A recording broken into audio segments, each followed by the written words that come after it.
Bueno, Bueno, disculpas por la interrupción, se me cortó internet y bueno, aprovechamos para hacer un intervalo, ¿no? Era justo igual, ya estábamos más o menos en hora de intervalo porque eran las 7:05. Cuando se cortó les estaba diciendo eso, ¿no? Que había que tener cuidado y no confundir todos estos usos de la noción de lógica cuántica porque son diferentes y que la comunidad de fundamentos de cuántica, la que está más orientada a la parte de interpretación y todo eso, está más familiarizada con la lógica cuántica de Birkhoff y von Neumann y todo lo que vino después, y la comunidad más de física que está trabajando más en información cuántica y, bueno, cosas más de física a ver, cotidiana, ¿no? De perdón, todos Fede, los días. perdón, Sí. te interrumpo, Canchito, porque no llegó el link todavía. Ah, bueno. La Eh, empiezo de vuelta, no hay problema. sí, porque si no, claro, te tienen que escuchar todo un tiempo atrás. ¿Vos, Daniel, estás poniendo el link? ¿Qué hago? ¿Yo empiezo desde donde yo quiera? Sí, pero ahora pará porque... Pará, Daniel, ¿estás ahí? Sí, se me cerró el Discord y por eso Ah, medio ok, que ok. mandé mensaje por el celular.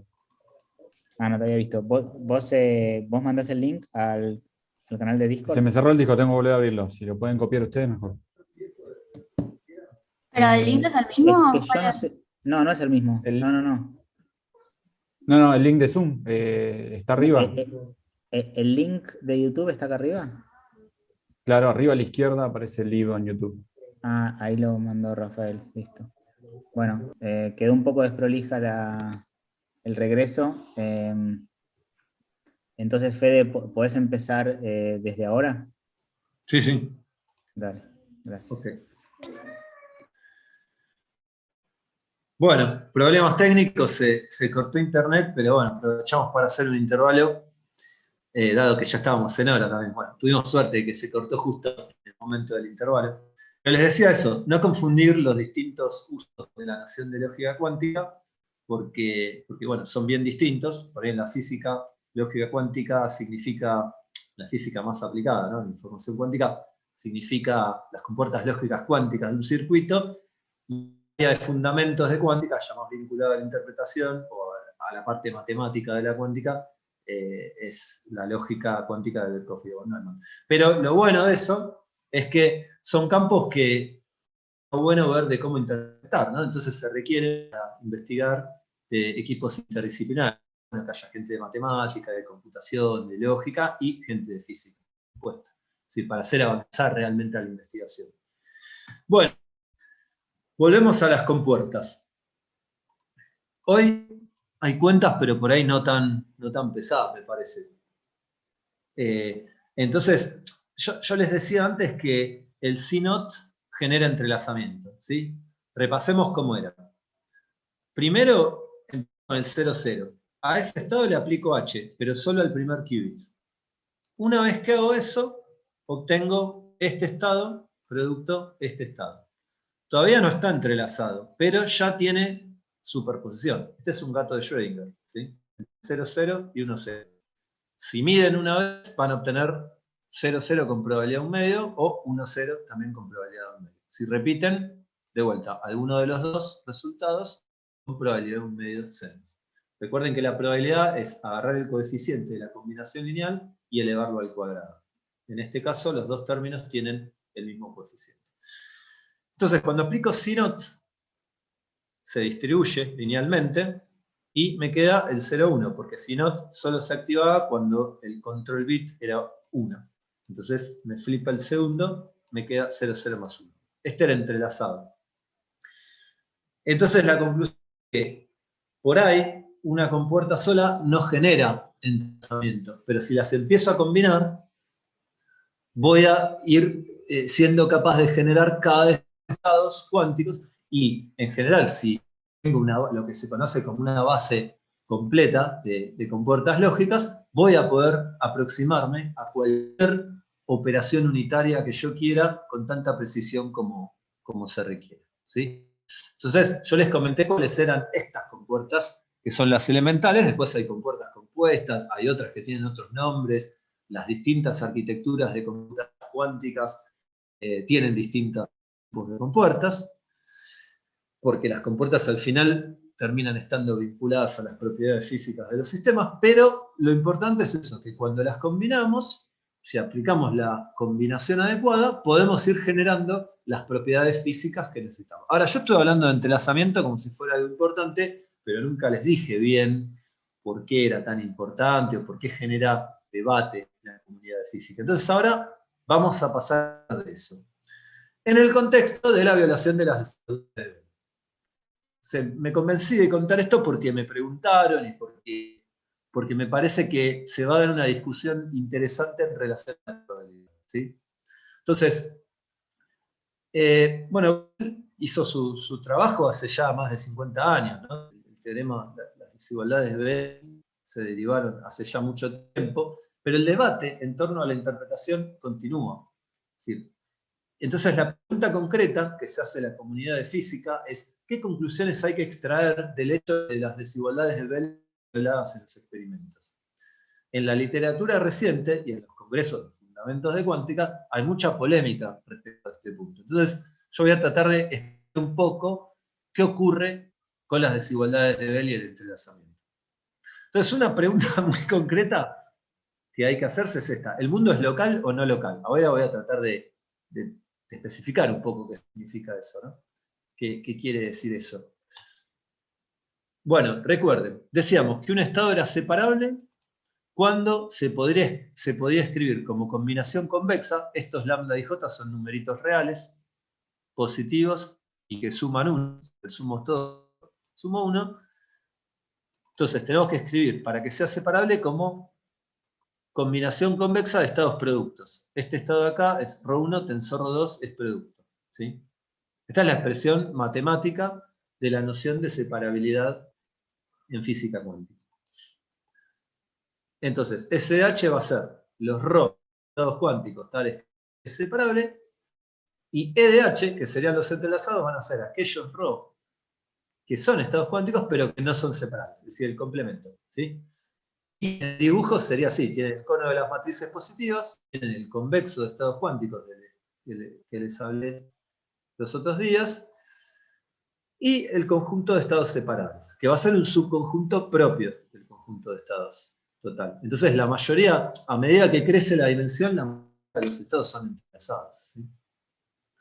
Aunque si uno quiere generar un estado entrelazado en el laboratorio, tiene problemas, porque el ruido en general le hace mal al entrelazamiento. Por eso, esa es una de las razones por las cuales las fluctuaciones térmicas, la radiación de fondo que puede estar dando vueltas por ahí en el laboratorio, termina destruyendo el entrelazamiento y otras propiedades cuánticas, y se acaba, no se manifiestan las propiedades que uno quiere, ¿no?, de los sistemas. Bueno, pero esa es la idea. Entonces vamos a ver de dónde viene.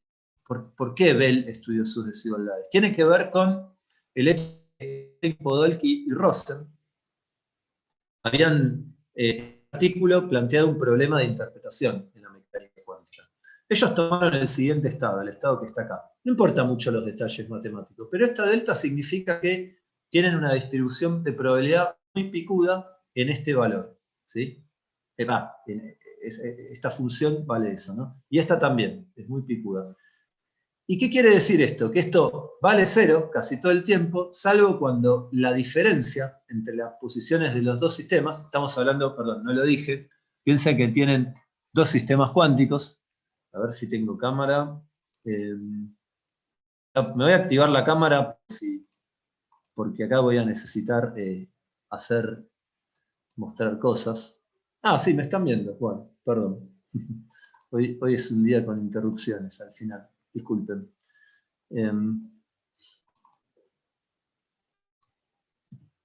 Bueno, eso. Tengo dos sistemas físicos, que serían dos sistemas cuánticos, y a uno le podría medir la posición y al otro la posición. O el momento, la velocidad. Recuerden que a un solo sistema no le puedo medir al mismo tiempo la velocidad y la posición, porque son experimentos incompatibles. Pero resulta ser que cuando uno hace la cuenta, el observable diferencia de posición y el observable suma de momentos o velocidades conmutan. estos sí se pueden medir al mismo tiempo. Entonces uno no puede saber la posición de x1 o la posición de x2, pero sí puede saber la diferencia en conjunto con la suma de los momentos, ¿sí?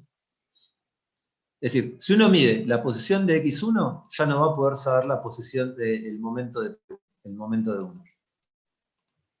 Pero sí puede medir la diferencia de las posiciones y la suma de los momentos, ¿sí? Entonces, este estado era tal que si uno medía la posición de uno, obtenía la posición del otro, porque pasa sumando del otro lado y viceversa. Y si uno medía el momento de uno va a ser menos el momento de otro, ¿sí? Entonces, Einstein, Podolsky proponen un criterio de realidad, que es que si sin perturbar el sistema, podemos predecir con certeza el valor de una cantidad física, entonces hay un elemento de realidad física que corresponde a esa cantidad física. Por ejemplo, si mido la posición, voy a fijar ideas, ¿no? Tengo laboratorio azul y laboratorio rojo. Laboratorio azul mide la posición de su partícula. Preparada, el sistema total está preparado en este estado, ¿no? No importa si no entienden la matemática, traten de entender el concepto, ¿no?, de detrás.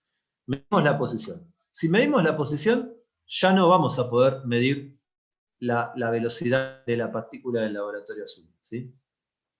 Pero, por cómo es el estado, si medimos la posición del azul, vamos a poder predecir la posición de la del laboratorio rojo. Así es este estado, está preparado así, ¿sí? Y eso, bueno, más o menos se verifica experimentalmente. Pero entonces, la pregunta es, ¿cómo es posible que sin perturbarlo yo pueda hacer eso? ¿Por qué? Porque en cuántica se supone que antes de la medición, los dos, yo no le dije mucho, se lo estoy comentando ahora, no tienen una posición o una velocidad definida. Y que cuando hago el experimento, de algún modo colapsan y yo obtengo un valor. Hay un proceso irreversible de amplificación y de medición, y yo obtengo un valor de la posición o del momento. Ahora bien, lo que decían ellos es que si estos laboratorios están muy lejos, como un laboratorio no puede afectar el otro, están muy separados. Por ejemplo, yo les hablé de esto el otro día, ¿no? Si yo estoy en la Tierra y hago algo, eso que hagan puede tener consecuencias instantáneas en la estrella Alfa Centauri. Tiene que tardar un tiempo en viajar la información de lo que pasó en la Tierra, ¿sí? Pasa lo mismo, si están muy separados y yo mido la posición de esa medición no puede alterar lo que pasó en el laboratorio rojo, dicen Einstein, Podolsky y Rosen. Por eso, si mido la posición del sistema azul, y eso me permite inferir la posición del sistema rojo, entonces el valor de posición del sistema rojo estaba bien medido antes de la medición. Ahora, fíjense que yo no puedo medir posición y momento al mismo tiempo. Si medía momento, iba a obtener un valor para el del laboratorio azul, y con ese valor podíamos predecir el valor del laboratorio rojo. Pero no puedo medir los dos al mismo tiempo. Es decir, medir momento, si yo pudiera al mismo tiempo posición del azul y velocidad del azul, podría saber cuál es, sin perturbar, la velocidad y la posición del rojo. Pero no puedo hacerlo al mismo tiempo. Elijo posición, determina la posición del rojo. Elijo momento y eso me permite la posición del rojo. Entonces ellos dicen, si yo pude determinar la posición o la velocidad del rojo sin perturbarlos, entonces la posición y la velocidad del rojo tienen que tener valores determinados o predefinidos antes de que se realice el proceso de medición. Esa es la discusión que dan Einstein, Podolsky y Rosen.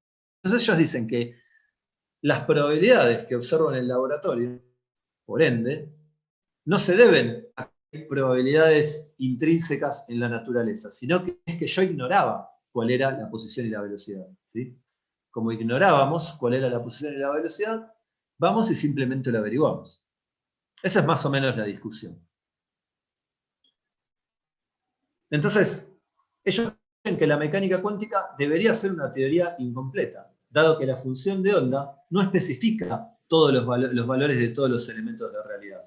Eso es importante machacarlo, ¿no?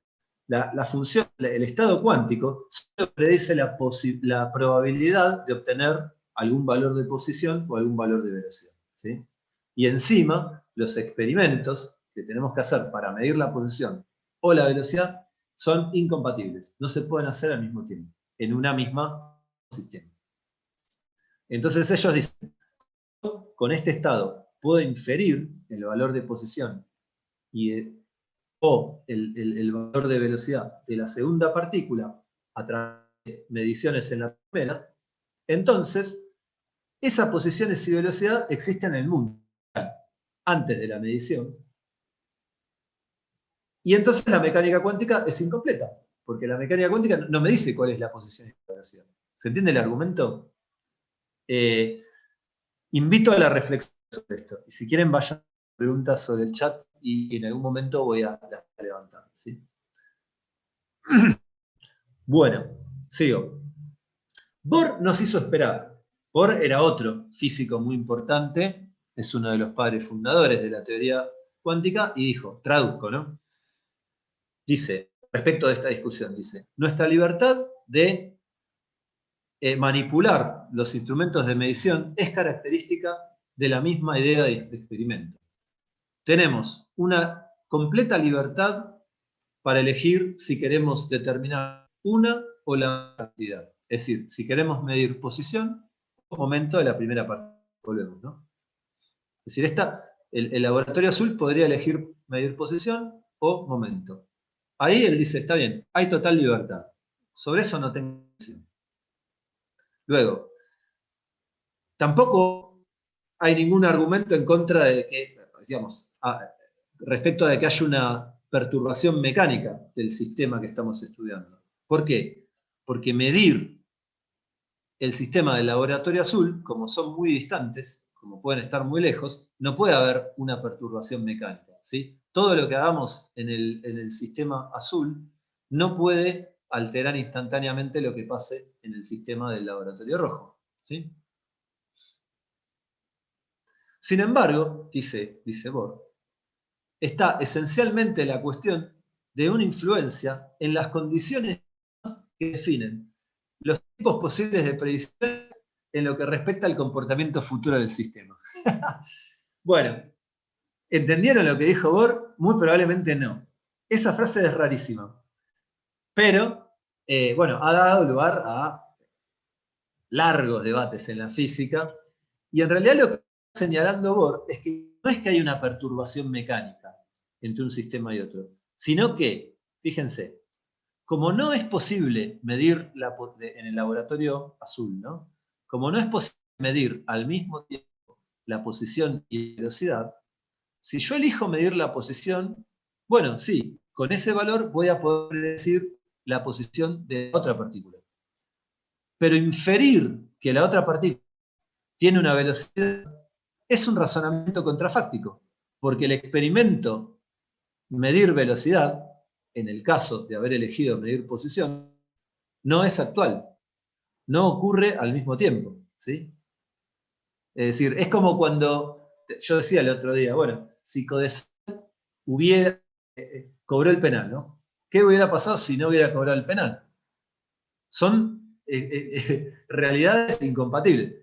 Es muy razonable asumir que si uno no hace tal experimento, o que las cosas no dependen del contexto, ¿no? Que si yo tengo un contexto, bueno, no medí el otro contexto, pero puedo hacer hipótesis acerca del otro contexto y después las conclusiones que voy sacando las voy mezclando con los resultados que yo obtuve en este contexto. Bueno, pero eso, dice Bohr, no necesariamente tiene que ser así. Bueno, esa es una interpretación que hago yo de lo que dice Bohr, ¿no? Obviamente ustedes pueden leer a Bohr y reflexionar acerca de lo que dijo, pero lo voy a decir de vuelta. Hay esencialmente la cuestión de una influencia sobre las condiciones mismas que definen los posibles tipos de predicciones en lo que respecta al comportamiento futuro del sistema. Es decir, cambia el contexto.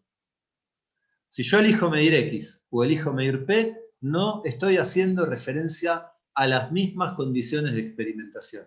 Y no quiere decir que hay una perturbación mecánica entre el laboratorio rojo y el laboratorio azul.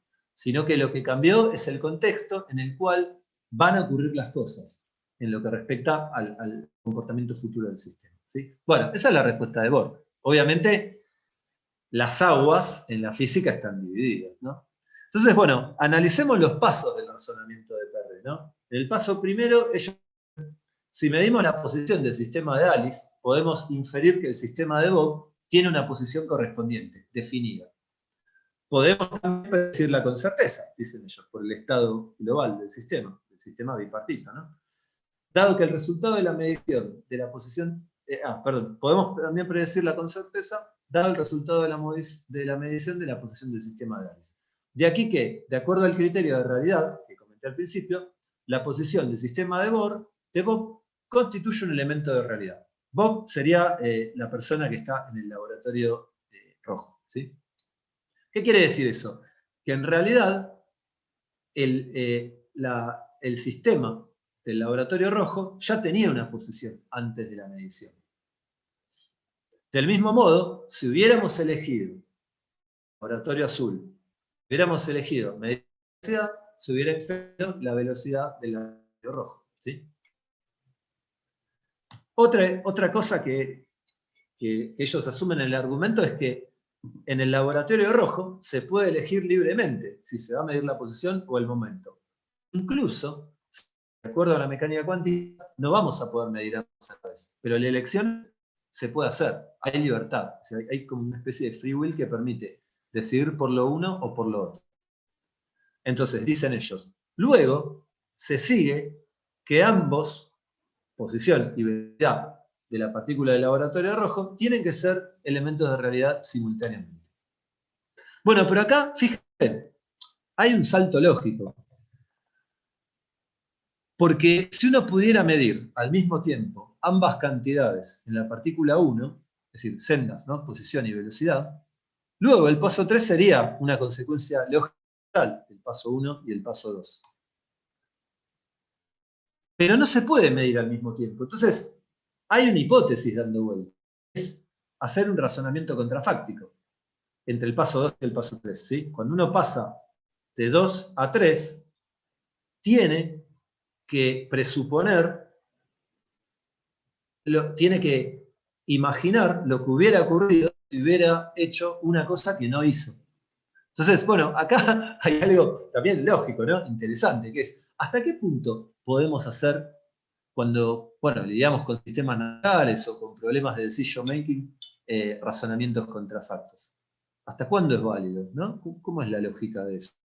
Bueno, nada, es una hipótesis muy razonable, por supuesto, pero la última palabra pertenece a esa, ¿no? A la experimentación. Uno tiene que buscar una descripción de fenómenos que sea consistente con lo que observa. Entonces, bueno, cuento todo esto para que se vea en qué sentido se dividen las aguas, ¿no? Cómo la mecánica cuántica de a poquito va dando lugar a problemas de interpretación o discusiones conceptuales o filosóficas que son bastante profundas.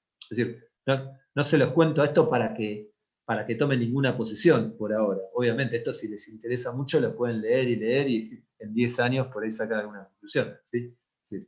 Los cuento, estoy tratando más o menos de contar las dos campanas. Entonces, ¿por qué Bell, basándose en EPR, empezó a buscar, ¿no?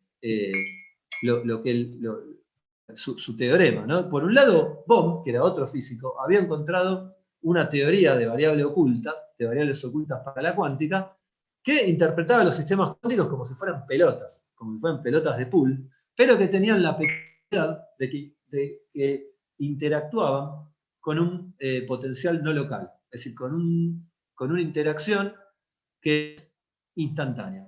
Entonces uno podría tener una pelota en la Tierra y una pelota una bola de pool en Alfa Centauro, soplar esta bola, moverla, y que eso afecte de forma instantánea a la pelota en Alfa Centauro. Es decir, la mecánica cuántica bohmiana lograba reproducir los experimentos de la cuántica, pero era manifiestamente no local.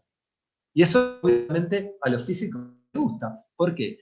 Porque hay una teoría, que es la relatividad especial, y otra teoría, que es la relatividad general. Sendas están en sus dominios de aplicación firmemente establecidas, que dicen que no es posible enviar señales de forma instantánea. Es decir, toda comunicación o toda perturbación que hagamos en el espacio-tiempo necesita un tiempo finito de propagación para instanciarse. ¿Sí? No se pueden mandar mensajes de forma instantánea, no se puede perturbar a la distancia de forma instantánea. Todo tiene que viajar por algún canal. Dicho en términos informacionales, la información tiene un tiempo de propagación finito, información que existe en la realidad. Lo que se preguntó Bell es si existirá algún modelo de variables ocultas que sea local al mismo tiempo. Está bien, el ejemplo de Bell tenía esa cosa mala. ¿No habrá otro ejemplo, otra reformulación de la cuántica que sea local? Bueno, la conclusión a la que llega Bell es que no. Quizá probablemente en contra de sus deseos, ¿no?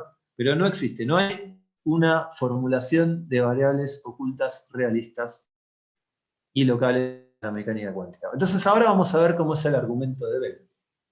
Bell retoma la de PR, el libro, el paper de Bell original se lo va a bajar, está por ahí por internet. Es una revista que después, hasta por donde se desapareció, sacó un número y después yo no la vi más. Pero bueno, este es uno de los artículos más citados, ¿no? de física, es un artículo muy importante. En su artículo original dice Bell, dado que podamos predecir por adelantado el resultado de medir cualquier componente del sistema, ahora aclaro una cosa, Bell reformula, y eso es mejor para nosotros, para entenderlo, ¿no? Porque Bell reformula al experimento en términos de spins. Él dice, en el laboratorio azul hay un spin un medio y lo medimos. Y en el rojo hay otro spin medio y lo medimos. ¿Y qué son las mediciones? Bueno, orientar el magneto en alguna dirección. Básicamente, ¿no? Podría ser luz y hacerlos pasar por un polarizador, pero no importa. Ustedes, para fijar ideas, piensen que tienen un sistema y el otro y realizan mediciones que dependen de una dirección, solamente de una dirección del espacio, que podría ser el spin, y así. Entonces los observables, ¿cómo van a ser? Bueno, medir el spin de uno en alguna dirección y elegir en el otro laboratorio otra dirección y medir el spin. ¿Sí? Entonces, como podemos predecir por adelantado el resultado de medir cualquier componente del spin, midiendo la misma componente del otro sistema, se sigue que cualquiera de estas magnitudes debe estar predeterminada, dice él. Como la mecánica cuántica, como la función de onda, como el estado cuántico inicial, no determina el resultado de una medición individual, esta predeterminación implica la posibilidad de dar una descripción más completa del estado. Es decir, ¿qué quiere decir esto? Que nosotros en cuántica observamos probabilidades. Solo podemos predecir probabilidades, no podemos predecir cuál va a ser el resultado de un experimento en general. Eso es lo que nos dice el estado cuántico, la probabilidad de que ocurra un evento. Pero como en este ejemplo, medir sobre el sistema azul me permite hacer una inferencia de algo sobre el sistema rojo, entonces Bell concluye, junto con Einstein, Podolsky y Rosen, que la descripción que da la cuántica en términos de estados cuánticos y probabilidades es incompleta. Entonces,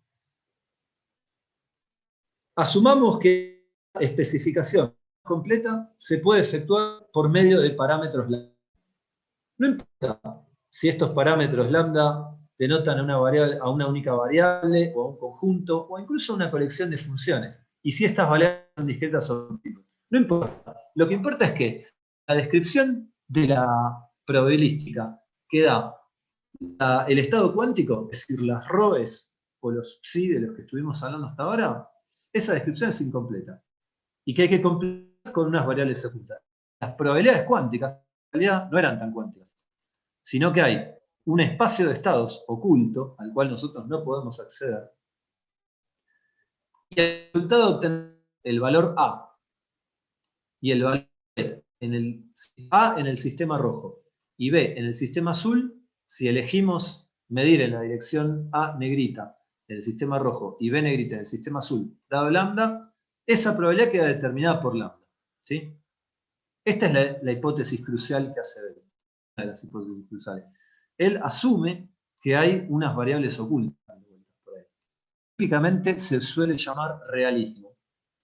Es decir, que hay algo que es responsable en última instancia de que la probabilidad de observar un valor para un sistema, dado que elegimos tal variable, sea ese, ¿no? Entonces, este sería como la hipótesis del realismo. Ojo, este realismo, hay distintos tipos de realismo. Hay un realismo fuerte que determina exactamente lo que va a pasar. Acá aclaro una cosa. A, resultado de haber medido A negrita. A negrita va a ser elegir una dirección del spin, o de nuestro magneto.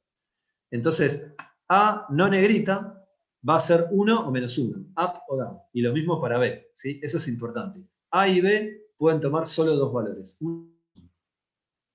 Entonces, hay una interpretación del realismo fuerte que diría que lambda determina exactamente el valor de A. Pero uno puede relajar esa hipótesis y suponer que hay una variable oculta que simplemente influencia el resultado de forma realística. Y esto se pasa por esta probabilidad. Si quieren leer acerca de esto, les recomiendo estos artículos. Sobre todo este, que es un artículo posterior, que está muy bueno, es muy claro. Y está todo con los calcetines de un tal Bertelmann. Así que bueno, probablemente les interese consultarlo. Bueno, entonces, teníamos una probabilidad que depende de A, de B y de las direcciones, que depende de lambda y de las direcciones de los aparatos de medición. Estas quedan especificadas por unos ángulos, ¿no? Simplemente tiene que decir la dirección. Entonces Bell concluye que si hay localidad, esta probabilidad, sobre la cual todavía no se había dicho mucho, se tiene que factorizar de forma. Fíjense, P de A, P, A B lambda, se tiene que escribir como una probabilidad que depende solo de esta, de A negrita y de lambda, y producto, otra probabilidad. Esta hipótesis no es para nada trivial, ¿sí? Fíjense que estaríamos diciendo que la probabilidad conjunta se puede escribir como un estado producto. No siempre se cumple, ¿no? La naturaleza. Pero él llega a esa conclusión porque dice que, bueno, esa es la condición de localidad, ¿no? Miren, ¿qué tiene que pasar? Por ejemplo, la probabilidad de obtener A, dado que medimos A negrita en el laboratorio rojo y B negrita en el laboratorio azul, solo puede depender de la elección de A y de lambda, pero no de B. Esto es lo que se conoce como condición Knox-Simon.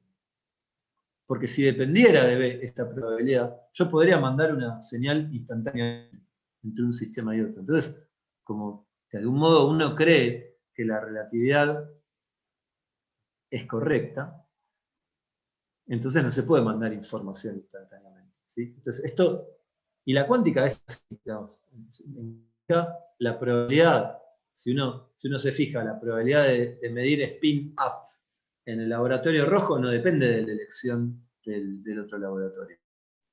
Eso está bien, funciona así. Y lo mismo para B. Pero, ¿qué dice Bell?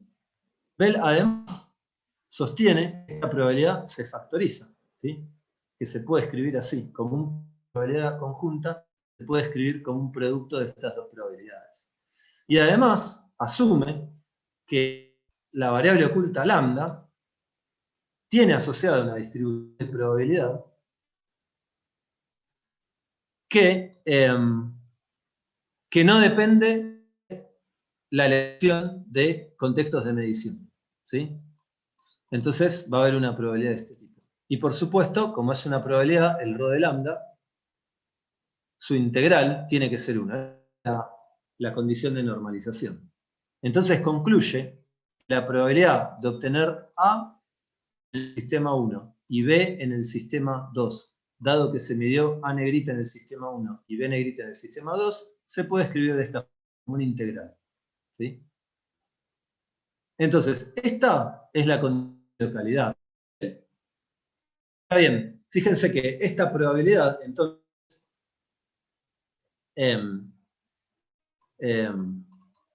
es clásica.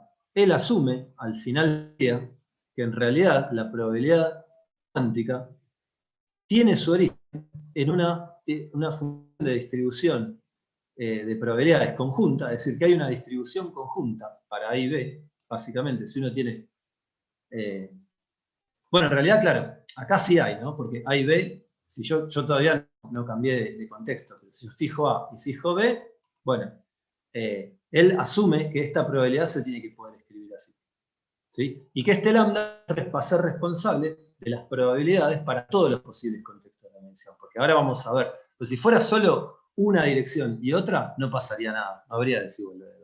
Lo que va a terminar pasando es que ahora Bell va a mezclar probabilidades de distintos contextos. ¿Por qué? Porque lo que va a comparar es el valor medio de elegir A y B. Primero fija un par de ángulos, ¿no? Después deja fijo A y cambia. Y en vez de medir B, mide B' en el otro sistema. Y calcula el valor medio. Después hace A' y B'. Ay, acá me puse una prima de más. Otra vez me equivoqué. Esta prima... No, perdón, no va esta prima en B. A' B y le resta la probabilidad de prima B'. Es otra desigualdad, la de Clausen-Horn, Shimon y Hall. Pero no importa, se sigue de estas hipótesis de Bell, ¿no? Entonces, lo que asume Bell es que hay una probabilidad de este tipo. Ahora, este lambda es un espacio de probabilidad clásico, ¿sí? Fíjense, su integral a 1 no tiene contextualidad, es decir, no depende de A y B. Entonces, asumir este tipo de variables ocultas, da lugar a una desigualdad, que la cuántica termina violando. Él lo que concluye es que toda teoría de variables ocultas, con los lambda, ¿no? Que sea local quiere decir algo muy particular. Quiere decir esto, que la probabilidad se factorice de esta forma y que podemos escribir esto así. Esta es la condición Liouville. Toda probabilidad de este tipo debe obedecer esta desigualdad. Pero resulta ser que la mecánica cuántica viola esa desigualdad. Porque, por ejemplo, si ustedes utilizan este estado, se va a ver que para este estado, si hacen esta cuenta, es decir, el valor medio en este contexto, en este otro contexto, todos estos AB, AB', A'B y A'B' son contextos de medición distintos e incompatibles entre sí.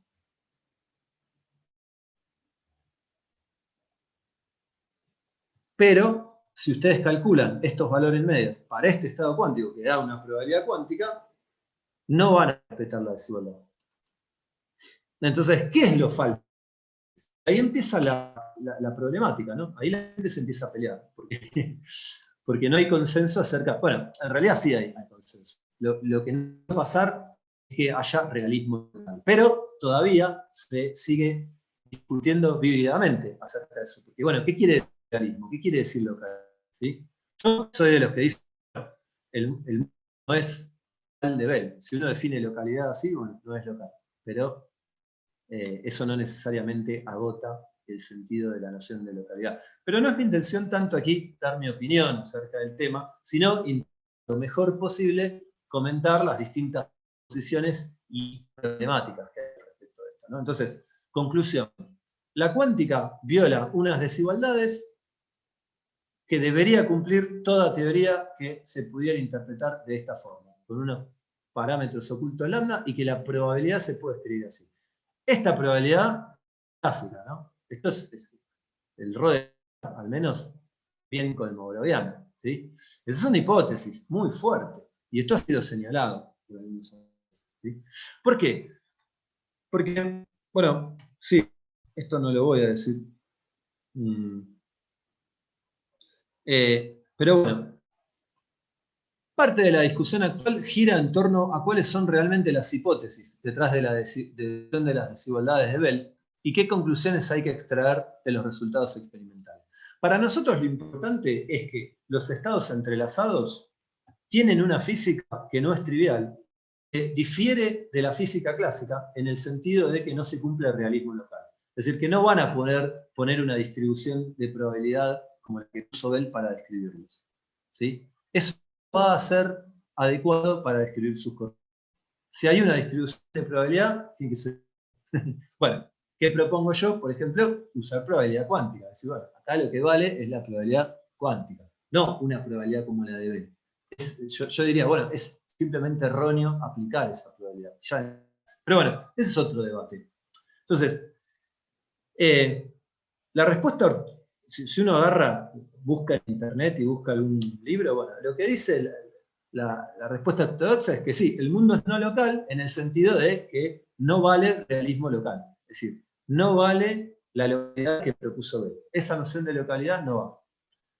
Entonces, los lambda serían los que hacen referencia al realismo. Entonces, como no puede haber realismo local, o no hay realismo, no hay localidad. O las dos. Es decir, alguna de las dos tiene que ser falsa, al menos. O son las dos falsas, y el mundo es no local, y no hay probabilidades con variables ocultas de este tipo, o no hay variables ocultas de este tipo, y sí hay localidad. Bueno, pero habría dos hipótesis. Pero algunos autores, si uno pincha, ¿no? Y va, incluso puede haber gente de física que diga un poco esto. Que hay gente que afirma que la hipótesis que no se cumple es la de localidad. Porque dicen que en el argumento de EPR se prueba que la localidad misma, si uno la asume, y que no pueden haber, que van a tener que haber variables ocultas listas. Y en esta corriente se incluye al mismo Bell, aparentemente. Si uno lee a Bell, bueno, puede ver eso. Entonces, bueno, es un lío, ¿no? Porque, ¿quién tiene razón después de todo? Ya les digo, el consenso es, no vale realismo local, que tiene una formulación matemática precisa, y chao. Bueno, a mí me queda claro. Y eso yo lo comparto y mucha gente lo comparte, eso es así. Pero bueno, ¿cómo interpretamos eso? Siempre, siempre, siempre va a haber hilo para cortar. Bueno, les dejo algunas referencias, ¿sí? Para que hagan captura de pantalla. Si quieren, la mayoría de estos papers se pueden conseguir. Está bueno el libro este, ¿no? Unspeakable in Quantum Mechanics. Él escribió sobre un montón de cosas y mucho de esto, y es súper interesante leerlo. Aclaro, esto se ha comprobado experimentalmente, ¿no? Las desigualdades de Bell se han testeado en distintos laboratorios independientes, con mucha precisión, y da de acuerdo a las predicciones de la mecánica cuántica. Y bueno, eso, ¿no? Para discutir. La visión oficial es que la cuántica viola realismo local. Pero realismo local, ¿es exactamente igual a la localidad? Bueno, algunos autores, como les decía antes, apelando a variantes del argumento EPR, dicen que localidad y necesariamente realismo al EPR. Ahora, Werner, que es un físico bastante conocido, es uno de los creadores de los estados de Werner, replica que las probabilidades de EPR son un simplex. Como la cuántica no es un simplex, uno puede seguir manteniendo una interpretación local de los acontecimientos, ¿sí? Y acá tienen algunas referencias, ¿no? Para reírse un poco, porque resulta que, bueno, hay gente que adhiere a la interpretación de Bohm, ¿no? Y Mauli, en particular, es un filósofo que es como una especie de comentario de Bell, un supuesto defensor de lo que Bell realmente quiso, y tuvo una bastante fuerte con Werner, y se acá en el Physics A, en el Journal of Physics A, y el tono de los artículos es está completamente fuera de lugar, ¿sí? Es completamente increíble que se traten de...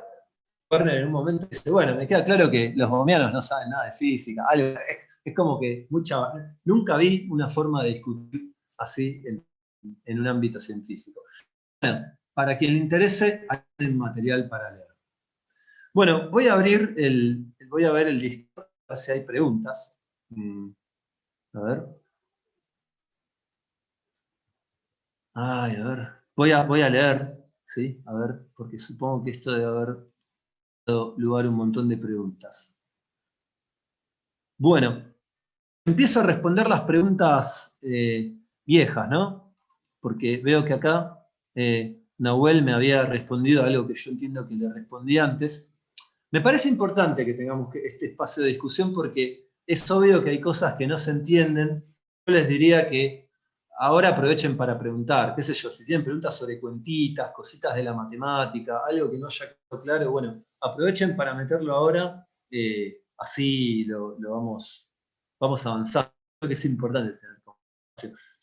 Si fuera un curso, por ahí tendríamos como una práctica, donde hacen ejercicios, pero por internet es muy difícil, entonces por ahí es bueno aprovechar. Entonces dice Nahuel, reformulando entonces la pregunta, si P lo defino como un proyector sobre un subespacio S, de P de Sn, sí, ok. Traza de D' por P, me da la probabilidad de que al medir D' sea P, o que al medir D' sea B con B en S. Ah, interesante. No, claro, si tenés un subespacio, ese subespacio puede tener dimensión mayor a 1. El B, que pones ahí como que tiene dimensión 1. Entonces, si medís S y S tiene dimensión mayor a 1, tiene dimensión 2, 3 o lo que sea, ya es una proporción más grande. Cuando vos haces un experimento para testear S, S representa alguna proposición. Por ejemplo, suponele que haces que B, ese B que pusiste como proyector, es un rayo que está incluido en ese. Y que vos completás a ese B que tiene dimensión 1, te armás una base dentro del subespacio. Entonces, al subespacio S lo podés pensar como B o el otro de la base, o el otro de la base, ¿no? Porque ese sería el subespacio generado por esos rayos. Entonces, de esa forma, lo que vos tenés es que la proporción S representa la distribución de todas esas alternativas, entre ellas B. En particular, la probabilidad de obtener B va a ser menor o igual que la probabilidad de obtener S, porque B está incluido en S. ¿Sí? La idea sería que todo subespacio, si es posible realizarlo con un procedimiento de medición, da lugar a un experimento elemental, a un test elemental. ¿Sí? Entonces, ahora, S podría tener dimensión 1. Si tiene dimensión 1, bueno, sí, testea B, es lo mismo que medir B. Para fijar ideas, por ahí es bueno pensar en la energía de un sistema, pero que la energía está degenerada. Entonces, por ejemplo, si la energía, ¿qué sería? Representada por una matriz hermítica. La matriz hermítica, un valor de energía va a ser un autovalor. Y ese autovalor va a dar lugar a un subespacio. Ese subespacio puede tener dimensión 1 o puede tener dimensión más de 1. ¿Qué quiere decir eso? Que hay más de un estado cuántico con la misma energía. Entonces, cuando vos midas la energía, ese valor de energía, vas a estar testeando en realidad todo ese subespacio. Si vos haces un experimento y medís quiénes van a ser los estados que te hacen cierto a ese valor de energía. Bueno, si con probabilidad 1, ¿no? Si el sistema es preparado en alguno de esos estados, vos vas a obtener ese valor de energía con probabilidad 1. Entonces, ahí te aclaré claramente cómo puede aparecer un espacio de dimensión mayor a 1, tiene un significado experimental muy preciso. Es la proposición que corresponde a decir, el sistema tiene energía, ese autovalor. ¿Sí? Bueno, sigo. No logro entender bien cómo interpretar el producto tensorial entre qubits. ¿Sería análogo a una secuencia de qubits? Bueno, es análogo, pero déjame que te diga hacer la cuenta. Vos tenés, por ejemplo, el 1,0 y tenés el 0,1. Los colocás uno al lado de otro, ¿no? Los dos vectores con 1. Y le pones en el medio el producto CRU, ¿no? Que sería el producto tensorial. Entonces tenés que hacer, escribámoslos como matrices, ¿no? B11 y B12, el primer vector. Y después tenés B21 y B22, ¿sí? La primera coordenada y la segunda de cada uno. Entonces vas a tener que hacer B11 por B21 y ponerla en el primer lugar de un vector columna que va a tener 4. Vas a tener que hacer B12 por B21 y ponerlo en el segundo lugar. Y después lo mismo con B21. No, perdón, B12. B12 por 1 y lo pones en el tercer lugar, y B22 por B12 por B22 y lo pones en el cuarto lugar. Es una cuenta. Googlea producto de Kronecker. Si no, a ver, Yo había hecho un producto. Mañana hago un producto tensorial. Hagamos así, más fácil. Como ahora no tengo la diapositiva a mano, Marco, mañana hago un producto tensorial, así ya disipamos toda duda. Pero no pienses que es una cosa rara. Es como matrices, básicamente, de una manera especial. ¿Sí? No sé si lo dije bien lo otro, porque por ahí me confundí con los i, pero mañana hago uno in situ. Los bits, claro, eso es un producto cartesiano. Perfecto, ahí respondió Alejandro.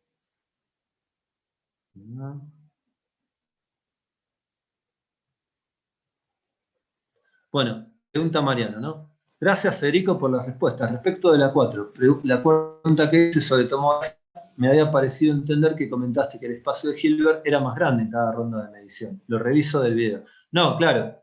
Eso es súper importante, ¿no? En tomografía, todas las bases van a ser experimentos sobre el mismo espacio de Hilbert, al menos supuestamente, ¿no? Entonces, esa es como una hipótesis del experimento.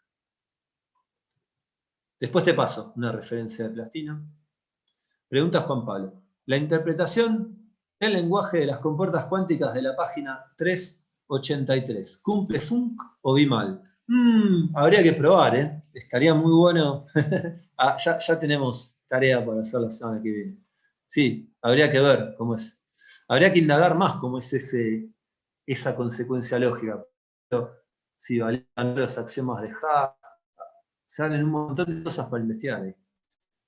Bueno, no solo yo. Bueno, estaba viendo preguntas viejas. Vamos a ver si ahora apareció algo nuevo. Matías pregunta, metiéndose quizás un poco más en la computación cuántica que en la lógica, que significa aplicar, por ejemplo, una compuerta CINOT. Entiendo que es una pregunta medio difusa porque absolutamente de la implementación física que hacemos de la computación cuántica, pero me gustaría aunque sea una idea para poder visualizarlo de alguna manera, es decir, en términos de cuántica, aplicar una compuerta tiene una correspondencia con la manipulación a nivel físico o solamente tiene que ver con cómo interpretamos y trabajamos estados de la información. No, sí, es una compuerta a nivel físico. Pasa algo muy parecido a lo que ocurre en la computación, ¿no? Si vos quisieras, no sé, implementar un CNOT como un circuito electrónico, bueno, vas a tener que ir y soldar unos cables, qué sé yo. Todo ente teórico va a tener que tener interpretación. Corriente o no corriente, transformar estados de corriente, lo que fuere, ¿sí? Acá pasa exactamente lo mismo. Un sistema cuántico podría ser un átomo con 2 niveles. Y el otro sistema cuántico podría ser otro átomo con 2 niveles. ¿Qué significa? ¿Cómo se implementa? Si no, bueno, tenés que, usando las interacciones de los átomos o interacciones entre átomos y luz o la interacción que sea, tenés que lograr que la evolución, porque esos sistemas cuánticos no es que están quietos, cambian de estado. Vos los preparás en un estado inicial y si dejás que el tiempo corra, van a tener un hamiltoniano, que es el que gobierna la dinámica, que puede ser por la interacción de los sistemas o por la interacción que vos le estás, ¿no? Por la interacción que vos le estás metiendo al exterior, y eso te va a transformar el estado. Entonces, por haber desarrollado la teoría asociada a sistemas cuánticos, vos podés efectivamente manipular, es decir, generar hamiltonianos que te instancian a estas transformaciones lineales que vemos a nivel lógico. Sí, efectivamente, se hacen en el laboratorio. Otro ejemplo concreto, por ejemplo, en la computadora de qubits, hay una de las que tiene IBM que tiene superconductores. Bueno, los superconductores lo que se hace es, con un control clásico, cambiar ciertos parámetros de corriente, de voltajes que hay en el chip, y eso cambia la interacción. Cambia el hamiltoniano que gobierna el sistema. Y eso es lo que permite, de una forma muy compleja, implementar las distintas compuertas que se necesitan. Es todo un tema el de la implementación de compuertas lógicas y fue todo un desafío experimental. Por ejemplo, implementar la compuerta Toffoli. Si googleás Toffoli Quantum, vas a ver que hay gente que la implementó en el laboratorio, bueno, y así. ¿sí? Y es un súper problema que limita el desarrollo de la computación cuántica. ¿Por qué? Porque el ruido hace que toda implementación tenga algún grado de imperfección, ¿sí? Entonces, esas imperfecciones en la implementación, cuando implementes muchas compuertas, hagas un circuito muy complejo, bueno, se te va generando un deterioro de la información, por decirlo de alguna manera. Entonces, ahí va, ese es uno de los grandes desafíos que no puede resolver la computación cuántica. Vos en principio podrías implementar todas las compuertas, porque hoy tendrías computación cuántica universal, con computadoras chiquitas, muy controladas, a temperaturas muy frías. Ahora, el problema es que si empezás a meter más qubits, y efectivamente vas a necesitar cientos, miles de qubits para realizar todas estas promesas que promete la computación cuántica, es un desafío, porque mantener la coherencia cuántica en ese escenario se hace cada vez más complejo a medida que crece el número de qubits. Bueno, dicen que ahí Bell se copió de Flatland, después lo voy a leer, creo que sé lo que es Flatland, después lo miro. Yo quería consultar un poco, dice Leonardo, algo un poco irrelevante, pero que personalmente me ayuda a entender de dónde sale todo y tratar de relacionarlo. Lo que quería saber es si cuando se postuló los fundamentos de la mecánica cuántica, primero von Neumann y compañía desarrollaron una lógica cuántica y a partir de ahí salió la probabilidad, o fue al revés, y a partir de la probabilidad salió la lógica cuántica. Muy buena pregunta. Bueno, en principio habría que ver, hay muchos artículos. Puedo mañana poner, o después si no haceme acordar por chat y trato de postear, acerca de la historia de cómo se desarrolló el formalismo cuántico. Yo te diría que no es que primero formularon una lógica y después la probabilidad cuántica. No, es algo que se descubrió después. Lo que sí es cierto es que von Neumann, que fue quien propuso esto de la lógica cuántica, porque él fue una de las formas que él encontró matemáticamente para describir, pero Heisenberg seguro que no. A ver, Bohr seguro que no. Pascual Jordan seguro que no. Aclaro, von Neumann era matemático y trabajaba en lógica, bueno, en teoría de conjuntos. Han escuchado del universo Neumann, qué sé yo, en teoría de conjuntos, quienes tengan de lógica o de computación. Bueno, pero Heisenberg, Bohr, el físico, Schrödinger, Born, bueno, ellos no estaban pensando en esos términos, pero había una interacción en la comunidad y se dio una conjunción que terminó en el abordaje lógico cuántico. Pero sí, creo que tu respuesta se puede responder así. Es posterior, ¿no? Es como una perspectiva, es una forma de interpretar mecánica cuántica. Mariano pregunta, ¿le queda algún agujero abierto a Bell? Mejor reformulo. ¿Están cerrados los loopholes? Bueno, buena pregunta, ¿no? No te la sé responder. Para mí están cerrados. Yo realmente no sigo el tanto de los loopholes porque no me interesa. Lo que terminó pasando es que los loopholes más importantes sí se han cerrado. Por ejemplo, uno de los, y ese sí me interesa, ¿no? El de, por ejemplo, garantizar que cuando vos haces un experimento acá y otro experimento allá, eso sea spacelike. Eso es un desafío experimental muy complejo, ¿no? Y eso creo que, yo no soy físico experimental, aclaro. Entonces, no soy por ahí el más indicado para decir si se cerraron los loopholes o no. Pero si yo tuviera que apostar, diría que sí. Es decir, sería muy extraño que con este grado de precisión se haya alcanzado una violación de tipo y que eso sea, bueno, algún tipo de casualidad o algún superdeterminismo. Es decir, yo lo que veo, y eso es lo que veía ya de antes, ¿no? Que algunos de los loopholes son medio raros, ¿no? Es decir, son implausibles. No son, yo no los considero como buenas hipótesis de trabajo. Aclaro una cosa, esto de los loopholes dio lugar a toda una discusión hasta cierto punto epistemológica en la teoría cuántica, pero en realidad siempre hay. Es decir, vos el experimento que hagas, siempre le vas a encontrar la vuelta para decir, y bueno, no, dio así porque, es decir, el tema de descartar una teoría o de probar empíricamente no es no es un problema solo de la mecánica cuántica, ¿sí? Eso es importante señalarlo. Por ejemplo, ¿cómo pruebas que la relatividad general está bien? Siempre vas a inventar algún loophole para explicar, pero ya empieza el terraplanismo. No quiero decir que la gente que investiga loopholes esté en cualquiera, pero no estaría tan preocupado por los loopholes. Pero también al mismo tiempo, claro, es mi opinión, ¿no? Y no soy por ahí, estaría bueno preguntarle a alguien que sea experimental, ¿no? Bueno, ¿es cierto que esto de las variables ocultas es algo que sigue siendo discutido entre los mismos físicos? Sí, lo es cierto. A ver si puedo mandar un artículo ahora. Local hidden variables. A ver cuán rápido puedo googlear. Acá, por ejemplo. Mando un artículo del 2000, un físico argentino, que propone... tengo que volver al Discord. No está el Discord.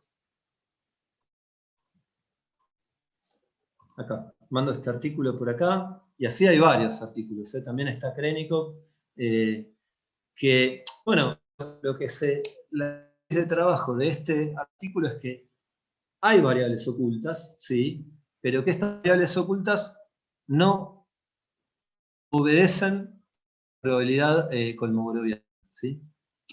Entonces, proponiendo ese modelo, uno tiene unas variables ocultas locales que reproducen la violación de las probabilidades de Bell y la cuántica en general, y eso permite la explicación de variables ocultas, ¿sí?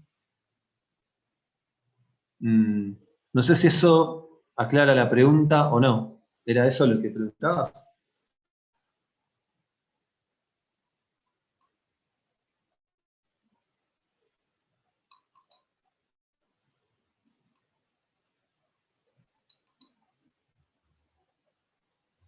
Pero sí, realmente es un tema de debate, porque hay una rama de la física que sostiene que hay variables ocultas. El mundo es no la rajatabla. No sé si es mayoritaria, yo diría que no. Pero bueno.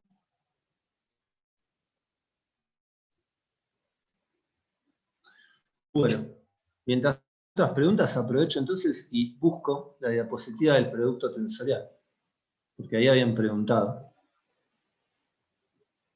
No la quería poner porque tardo en llegar y es muy molesto.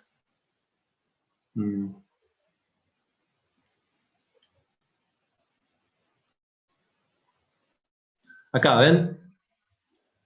Si uno tiene que hacer por ejemplo, este vector contra este vector tensorial, tiene que hacer alfa por el 0, 0, ¿no?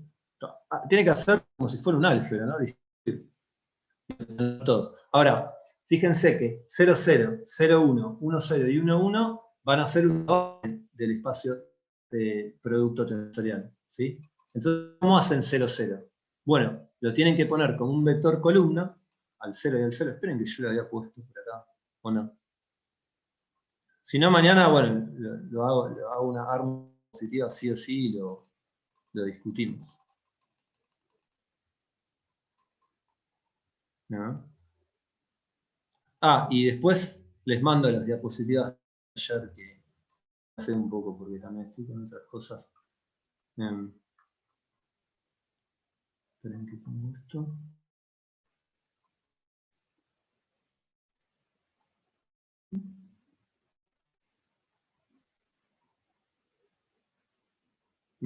No lo tengo. Bueno, mañana lo explico bien. Lo tenía acá abajo. Bueno, no importa. Perdón. Vuelvo al chat, a ver. Bueno, ¿no hay más preguntas entonces? Yo tengo ganas de hacer una pregunta, pero si querés te la escribo por el chat. Como quieras. Si quieres, avanza porque tarda el chat. Veo ahí que están escribiendo. A ver. Bueno, no hay más preguntas entonces. Yo tengo una pregunta más que es a ver, una opinión tuya más que otra cosa. Como quieras. Decime. Vos habías presentado, para que te voy a callar Vos habías presentado, entonces, tanto ayer como hoy, una manera de representar. Entendí, decime si me equivoco. Una manera de representar cosas de la lógica clásica en tu lógica cuántica. ¿Me equivoco? Esperé que le respondo a Bernardo. Sí, Sí. son vectores de columna. Puedo decir representar cosas de la lógica clásica en la lógica cuántica. Ujú. Digo, tenías, por ejemplo, subálgebras. También no tenías una álgebra de Boole, pero tenías subálgebras de Boole, tenías en el medio. Claro, vos podrías pensar a la lógica cuántica como una extensión conservadora de la lógica clásica. Porque, En- porque lo que te está diciendo es que de algún modo, que vos no podés hacer cualquier tipo de implicación. Por ejemplo, si vos estás en un contexto de medición, vos podés hacer razonamientos ahí, como si hubiera una lógica clásica, porque vale la distributividad. Ujú. Pero en lógica, ¿por qué vos podrías hacer razonamientos contrafácticos? Bueno, Fíjate que eso no lo la tenés aplicado. contextualidad no está como... No, tiene, qué sé yo, en muchos contextos tiene sentido. O sea, en matemática, vos tenés un No sistema está a priori, formal no y... está a priori. Pero no Eso está a sí. priori, no está a priori. La lógica clásica es muy fuerte. Fíjate que hay toda una corriente matemática que, por ejemplo, el intuicionismo que reaccionó contra la lógica clásica, efectivamente es muy fuerte. Ujú. Fíjate que si vos No, tenés una matemática intuicionista, ya no vas a tener el problema, no sé, de la mi la pregunta. paradoja de Han-Banach. Sí, sí, sí, ¿Entendés? sí. Entonces, De Banach Tarski. Banach, creo. claro, sí, Han-Banach, cualquiera, van a estar, las esferas Sí, sí, te estas. entendí. Sí, Sí. sí. Pero mi Perdón. pregunta es, ¿por qué no estudiamos directamente lógica clásica usando cuántica como para ir acostumbrándonos y trabajamos en vez de trabajar con álgebras de Boole, que yo, si vos me presentás lógica cuántica por un lado, yo veo subespacios, veo proyectores, ese tipo de cosas, y por mi formación me gusta más, ¿no? Y para mí la parte de lógica con las cosas de álgebra de Boole, bueno, estoy aprendiendo eso, digamos. Entonces quiero unir esos dos mundos y me resulta más familiar el mundo más de proyectores. Por eso mi pregunta es, ¿por qué no se estudia, según tu opinión, estaría bueno Ujú. estudiar la lógica clásica desde la mirada cuántica? Em, Mirá, el problema es que eso está como medio archiestudiado, ¿no? Que es así. Cuando apareció la lógica cuántica, hubo gente que dijo, bueno, ya fue, hagamos igual que con la relatividad general, ¿no? Porque vos decías, bueno, en la época de Kant decía, la espacio-temporal, el espacio y el tiempo forman parte de la intuición sensible, son categorías fijas que nosotros tenemos, ya está, la geometría va a ser siempre euclídea. Estoy Ujú. explicando muy mal a Kant, muy probablemente, pero no creo que haya mucha gente de filosofía en la audiencia. Pero después cuando se desarrollaron las geometrías no euclidianas y después efectivamente surgió la relatividad general, y la física se empieza a decir que el espacio es curvo y bueno, ese tipo de cosas, bueno, la gente dijo, bueno, nuestra concepción puede cambiar de las cosas. Entonces, hoy mucha gente cree que el espacio es curvo, ¿no? Es como una vox populi, por decirlo de alguna manera, que en última Sí. instancia vaya uno a saber la realidad así. Entonces, cuando apareció la lógica cuántica, hubo gente que salió a decir, ah, bueno, entonces ya está, hay que cambiar la lógica. Chau. Lo que pasa es que es una conclusión un tanto errada, porque en primer lugar habría que especificar qué es la lógica. Y ya esa es una pregunta muy difícil de responder. a nivel filosófico. Y tampoco va a haber un consenso muy grande. Vos, por supuesto que vas a poder dar muchas definiciones. Puedes decir, bueno, tengo una deducción claras, el sistema tiene que ser consistente. Bueno, todo lo que los lógicos estudian, ¿no? Pero no, es difícil definir qué es lógica clásica, por un lado, y por otro lado, ya yendo más a lo concreto y a los resultados de la investigación concreta, si vos tomás la definición de lógica, es difícil probar que la lógica cuántica es una lógica propiamente dicha. Es decir, si vos lógica, te van a decir que no es una lógica. ¿Sí? Okay. Es decir, que es más bien una estructura algebraica. Yo, como soy físico, obviamente no me importa y uso el concepto en un sentido más amplio. Es una lógica operacional. ¿Qué quiere decir? Quiere decir algo muy básico. Que yo en cuántica me refiero a cosas que ocurren. Una cosa que ocurre es que en tal base de medición el spin puede ser up y en tal otra puede ser down. ¿Sí? Bueno, eso es así, ¿no? Y todas esas cosas, bueno, existen, no tienen nada de raro.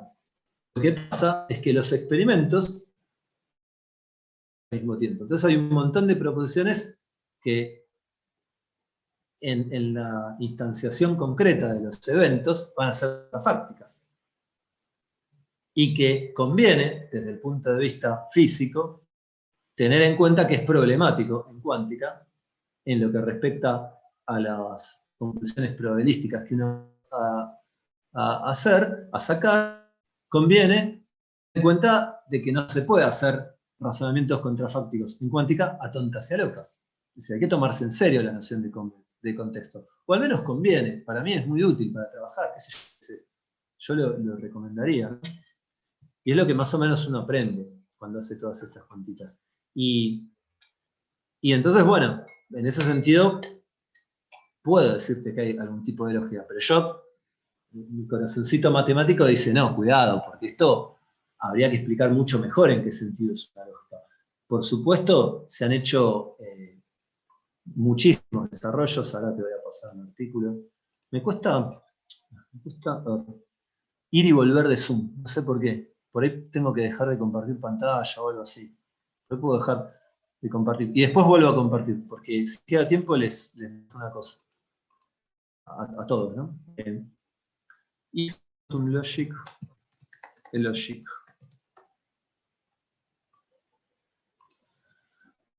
Artículo de Pavechik. Y así hay varios artículos súper técnicos que tratan de probar si la lógica cuántica es o no una lógica. Esta gente sostiene que sí lo es, pero después yo hablo con gente, no sé, del grupo de los italianos y la gente de Giuntini y algunos opinan que no, opinan que sí, ¿sí? Es un tema de debate. Después, este artículo, is logic. Putnam, este artículo de Putnam. Te voy a mandar. Putnam es un filósofo de la ciencia o de la física que fue uno de los que sostuvo que había que cambiar la lógica. Después se cambió. No, lo estoy mandando por el chat de Zoom, está bien. Pero debería mandarlo por el chat de Discord, perdón, me olvido. Sí, mándalo mejor por el chat de Discord. Ahí Juan Pablo está mandando cosas más de lógica ahí a Kripke. De Kripke, fantástico. Sí. Genial, Kripke. Sí. Gracias, Juan Pablo. De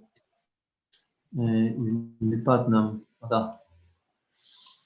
Voy a mandar por acá. Bueno, eso. Yo lo que diría, que es que me parece lo más maduro o lo más razonable que se puede decir, es que hay que seguir investigando. Porque hay una pregunta que subyace a la lógica clásica: ¿por qué la lógica clásica es como es? Primero, bueno, ¿qué es la lógica clásica? Eso hay que especificarlo bien y no es para nada trivial. Y segundo,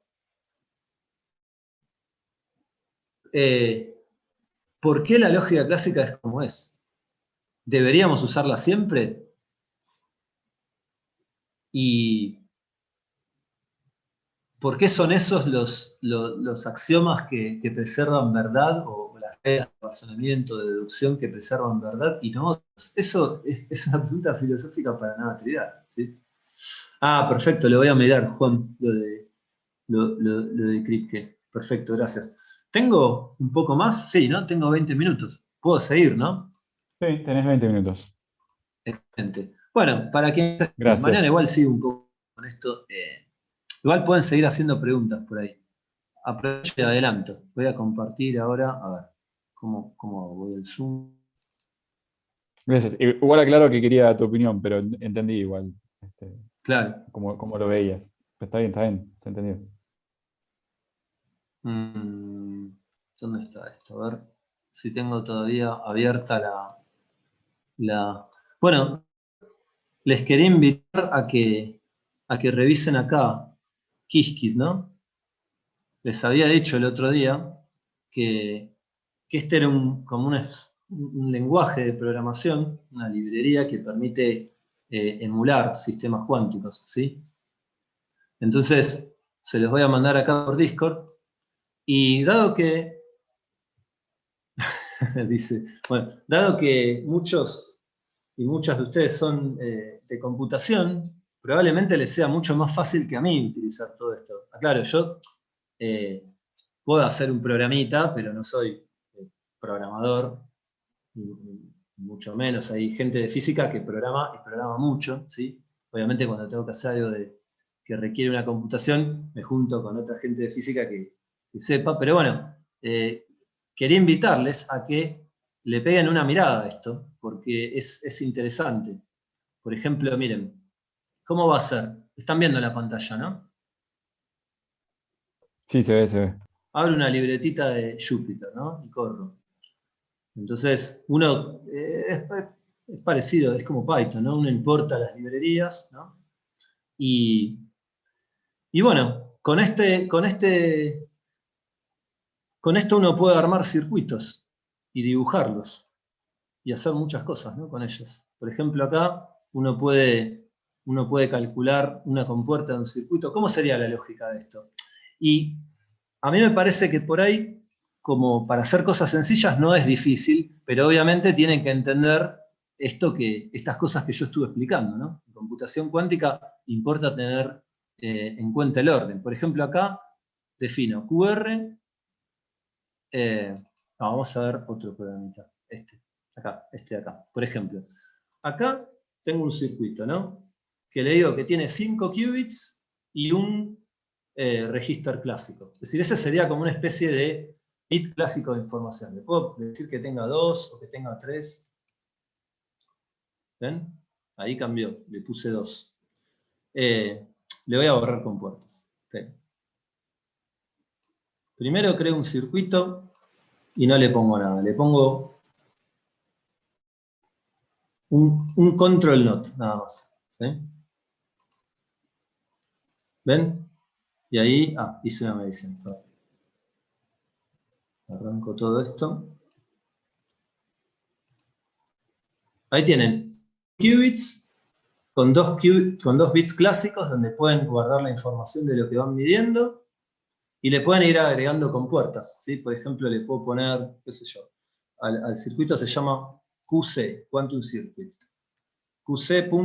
¿Qué compuerta quieren? Hadamard. ¿En qué qubit lo quieren poner? Los qubits se enumeran 0, 1, 2, 3, 4, porque son 5. Pongámosle una Hadamard al qubit 3. Bueno, le agrego 3. Y ahí me lo grafica, ¿ven? Y le puedo sacar esta control not, ¿sí? Y le puedo poner otras compuertas, qué sé yo, acá le estoy diciendo que haga Hadamard en 1, la compuerta Z en 1, la compuerta Hadamard en 4. Acá le estoy diciendo que haga control not, es decir, Toffoli, tomando a 0 y 1 como control y 2 como target, ¿sí? Entonces ahí va a ser, ¿ven? Y acá le estoy diciendo que mida al qubit 2 y lo ponga en el registro 0. Y así, ¿ven? Y acá, por ejemplo, había armado otro circuitito, ¿ven? Quantum Circuit 1. A ver si este corre. Bueno, ahí corre. Ahora tengo el circuito, ¿no? Son 2 qubits y 2 bits clásicos donde uno guarda la información. Primero lo voy a graficar para que vean cómo es el circuito, ¿sí? ¿Ven cómo es? Primero tengo Q0 y Q1, 2 qubits. Y tengo acá como una computadorita clásica donde voy a guardar la información de lo que voy midiendo. Y le digo, primero aplique Hadamard al 0, después Hadamard al 1. ¿Se acuerdan que hacía eso? Eso genera una superposición 0, 0 más 0, 1 más 1, 0 más 1, 1. Con probabilidad 1/4. ¿Se acuerdan de eso? Yo lo expliqué con bastante detalle hoy. ¿Sí? Entonces ahora le digo, bueno, al circuito 1, mídanle el qubit 0 y guarde esa información en el bit clásico 0. Recuerden que se numeran 0 y 1, ¿no? Son 2. Bueno, en computación creo que todo se numera así, ¿no? Todo empieza de 0. Bueno, y al 1, cuando mida, siempre va a medir en la base computacional, ¿no? Si quisieran medir en otra base, rotada, la triquiñuela es aplicar una rotación y después medir. Porque es lo mismo, es decir, va a dar el mismo resultado probabilístico. Si ustedes dejan, por ejemplo, imaginen el spin, ¿no? Cuando viene. Viene un spin y tiene el magneto. Supongan que la fuente, ¿se acuerdan? Rojo y azul, ¿no? Tenía la fuente orientada en una dirección y este en otra. Si medían esta base, una posibilidad es rotar el magneto, pero otra posibilidad era rotar la fuente. Entonces uno, aplicando distintas compuertas, puede rotar, ¿no? Y hacer que medir en otras bases, ¿no? Entonces, fíjense, ¿no? Ahora le voy a poner lo otro, ¿no? Acá se le dice que use este simulador. ¿Por qué? Porque a nivel local esto no está operando una computadora cuántica acá, ¿no? Aunque ustedes obviamente se podrían, IBM deja que ustedes usen su computadora, hay que pedir turno, bueno, se puede hacer. Si les interesa podrían hacerlo algún día. Pero primero por ahí conviene jugar un poco con esto, a ver si les gusta, si les interesa o no. Entonces pueden llamar a alguno de los simuladores. Entonces ahí le dicen, haga el siguiente trabajo, ejecute este circuito en el simulador haciendo 100 tiradas. ¿Qué quiere decir eso? Bueno, que van a repetir el experimento 100 veces, o podrían ponerle 1000, qué sé yo, no sé, el número que quieran, 10. No, vamos a ponerle 100, a ver qué pasa. Entonces, bueno, obtenga los resultados y cuente la estadística, ¿no? De lo que pasó. Y plotee el histograma. Acá vamos a plotear el histograma. A ver si corre, ojalá que corra. Bueno, ahí está. Entonces, acá contó y dice, las cuentas para... esto es una leyenda nada más. Por the results. No importa. Bueno, 0,1 salió 26 veces, 0,0 salió 35 veces, 1,1 23 veces y 1,0 16 veces. ¿Se entiende lo que ocurrió? Lo corrí una vez, me fijé qué resultado salió de los 4 posibles y lo guardé. Lo corro de vuelta y lo guardo. Y así. Entonces lo corro 100 veces y me fijo. Y acá están las probabilidades, ¿no? Fíjense que dan más o menos, bueno, esta dio más elevado, esta dio 26. El circuito tiene... Sí, 2 Hadamard, listo. Bueno, pero tendría que dar más o menos 1/4. A ver, le voy a poner más, ¿no? O 10.000, qué sé yo. Ven que ahí si le pongo muchas más mediciones, la probabilidad se parece más a 0,25, ¿sí? ¿Se entiende lo que está pasando? Bueno, ¿por qué les muestro esto? Bueno, porque el curso, esto no forma parte del curso, pero ya se los quería comentar. Porque me parece, porque estuve mirando esto con bastante detalle, que esto puede servirles mucho para aprender. Para aprender, piensen, yo ahora le puedo agregar, no sé, otra compuerta, la que sea, qué sé yo, qc1.swap en el qubit 3. No, en el qubit 1. ¿Ven? Y lo corren de vuelta y ahí, bueno, el swap lo escribí mal. Bueno, no importa, algo hice mal. Lo que me parece importante es que si a ustedes les interesa mucho todo esto de la computación cuántica, porque vi que en las preguntas preguntan bastante de eso, y quisieran aprender realmente, esto les puede servir mucho para aprender. Creo que como una interfaz para aprender puede llegar a ser muy útil. Tiene unos tutoriales donde explica todas las cositas que yo estuve mencionando de las compuertas, bueno, con cambios, ¿no? Y si realmente quisieran aprender con los elementos que yo les enseñé en el curso, deberían poder aprender. Si son entusiastas, si tienen una formación básica en matemática y tienen muchas ganas de aprender esto y les gusta programar, creo que se pueden hacer muchas cosas sin saber demasiado.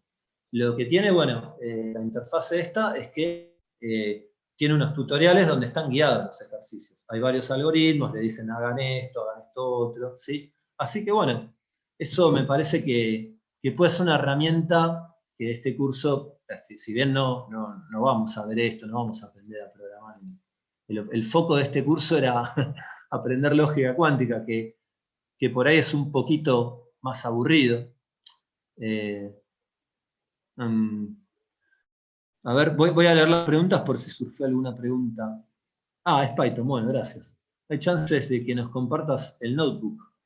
Mira, yo lo que te recomiendo es andar directamente a la librería, mucho mejor. Ahí vas a tener ejemplos concretos. Y seguro que vos lo vas a programar mejor que yo, porque seguro que saben más computación que yo, pero me parece muy importante. Me parece que como herramienta para dar clases es muy bueno. Este sitio están los notebooks que está mostrando el profesor, eso está todo el desarrollo. Por eso yo lo que quería hacer en este curso, por lo que dice Jorge, lo que quería hacer en el curso era efectivamente que ustedes entiendan la idea, porque después si ustedes quisieran realmente aprender esto, lo que más les va a costar es entender la idea, es decir, el concepto. Eso que yo les dibujaba al principio, de los qubits, de que uno aplica una compuerta, después aplica otra y así, eso de que es secuencial, eso por ahí es lo difícil de entender. Lo que les va a costar de leer en los libros. Porque después, lo del álgebra lineal, bueno, también sepan que pueden hacer muchos cursos, se dictan muchos cursos de computación cuántica que son más tuerca y les enseñan a multiplicar matrices, a hacer productos tensoriales, pero no les van a hablar de probabilidad cuántica, no les van a explicar la discusión que hay en la interpretación acerca de la interpretación de las desigualdades de Bell. Por eso este curso va más en esa otra dirección, ¿no? De que se entienda un poco la idea que hay detrás de la cuántica y de la información cuántica, y no tanto ir a las papas, porque lo que termina pasando, y termina pasando mucho en física, es que la gente después calcula cosas, pero no entiende lo que está calculando, sobre todo a nivel estudiante, ¿no? Cuesta mucho pegar esa transición, entonces este curso estaba más orientado a eso. ¿En qué estado se inicializan? Sí, típicamente en el 0000. Así como yo ponía en los ejemplos, ¿no? Para los gráficos uso pandas, creo. Si mal no recuerdo el código. Matplotlib. Bueno, ven, yo sabía que esto les iba a gustar y que de seguro que se van a divertir mucho. Hay otro, esperen, porque les voy a tirar otra posta que esta seguro que no la conocen. Porque si alguien es nerd, seguro que conoce Qiskit, pero a ver, miren, a ver. Hay otra cosa que se llama Strawberry Fields, que es mejor para mí, a mí me resulta un poco más divertido. Lo que pasa es que ya está bastante más lejos del curso porque este lo saca Xanadu, que es una compañía de computación cuántica que intenta desarrollar computadoras fotónicas. ¿Ven? Entonces es lo mismo, es Python. La lógica es la misma. La gente que programa se va a divertir mucho. Entonces, bueno, uno genera un circuito y acá hay un solo qubit, ¿no? Pero si quisiera otro qubit, le tiene que poner 2 qubits y chao, es lo mismo. Es muy parecido a lo que les mostré recién de Qiskit. Pero acá, bueno, acá tienen que llamar a algún motor. Acá estoy llamando al gaussiano. Esto solo se pueden aplicar compuertas gaussianas. ¿Qué pasa con esta computadora fotónica? Bueno, son modos de luz. Son sistemas cuánticos que son estados cuánticos de la luz. Entonces ahora las compuertas son ligeramente distintas. Porque ¿qué hay? Bueno, escuiciadores a la entrada. Hay beam splitters, tipo de visores de haz. Y así, de todo. Entonces uno lo va corriendo y acá, ven, ahí voy generando, bueno, un estado. Pero después puedo generar otro, aplicándole otras compuertas, cambiándole los parámetros. ¿Y esto qué es? Bueno, esto es otro tipo de descripción del estado cuántico, ¿no? Eso, bueno, si llego mañana les voy a contar un poco. Pero bueno, nada, si les interesa mucho todo esto, les diría que se lo instalen, ¿sí? Que se instalen esta cosa que se llama Strawberry Fields. Ahí también explican todo, está buena la librería. A mí me queda clarísimo que a ustedes les va a resultar mucho más difícil entender ¿por qué? Porque la física me parece que es más difícil de entender. Yo en este curso no les dije qué pasa en una computadora fotónica. Es todo muy parecido. ¿Por qué? Porque uno genera los que serían los qubits, que ahora son estados escuiciados de luz, y después le va aplicando operaciones. Operaciones, bueno, que uno le aplica al campo electromagnético, qué sé yo, pero no se las expliqué. A mí me resulta mucho más fácil, en un curso corto, explicar lo que es el spin up, spin down. En el fondo todo eso está ahí, pero está de otra manera, ¿sí? Entonces, yo creo que por ahí les conviene, si les interesa mucho este tema, empezar con Qiskit, y después, a medida que van aprendiendo un poco más de física y van sabiendo más, bueno, meterse con el otro. El otro está buenísimo, a mí por ahí me gusta un poco más porque tiene también implementados los ejemplos de Boson Sampling. Si googlean Boson Sampling van a ver que es una cosa muy interesante. Si uno quisiera embarcarse, por ejemplo, a ver, justo el código. Si uno quisiera, dice Carlos, embarcarse, por ejemplo, en un doctorado en temas de computación cuántica, ¿sobre qué tópicos van las líneas de investigación oficiales concretamente? Como para tener una idea de qué se investiga. Bueno, claro, computación cuántica, yo en realidad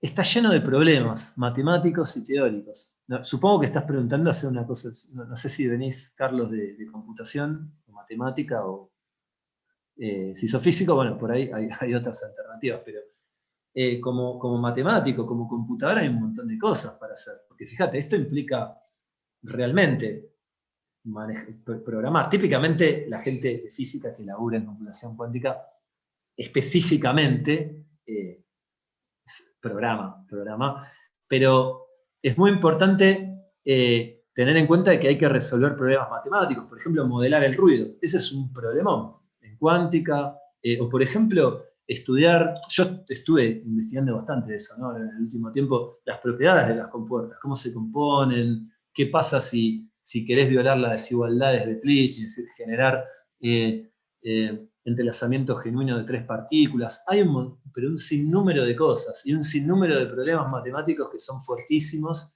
y bueno, ese es el tipo de líneas de investigación que hay. Es decir, la respuesta es, mirá, es interminable. Si te interesa, yo te puedo poner en contacto. Con Ariel también puedes hablar, Ariel Vendersky, e incluso con Alejandro. Alejandro estudia computación cuántica por el lado de computación. Ahí tenés un ejemplo muy concreto de alguien que está trabajando en computación cuántica. Por eso y desde el punto de vista bien teórico, no más orientado a la lógica. Pero hay gente que labura directamente en sacar algoritmos. O por ejemplo, yo no voy a hablar de eso en el curso, pero hay otro tipo de computadoras que tienen otra arquitectura. Por ejemplo, está la de D-Wave. D-Wave vende computadoras. Y estas son annealers. Lo que hacen es, vos lo que haces es tenés un problema de optimización combinatoria y mapeas el problema en el hamiltoniano de un sistema cuántico. Es decir,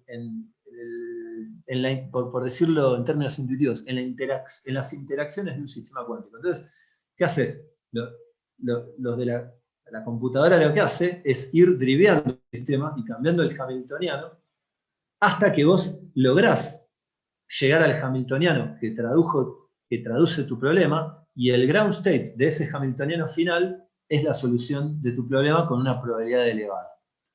Entonces ahí hay un montón de problemas matemáticos, de todo, ¿viste? Y eso se vende hoy. Hoy ya hay compañías que ofrecen algoritmos híbridos, ¿no? Que tienen parte clásica y parte usan la computadora de web para resolver problemas de optimización combinatoria a distintas compañías.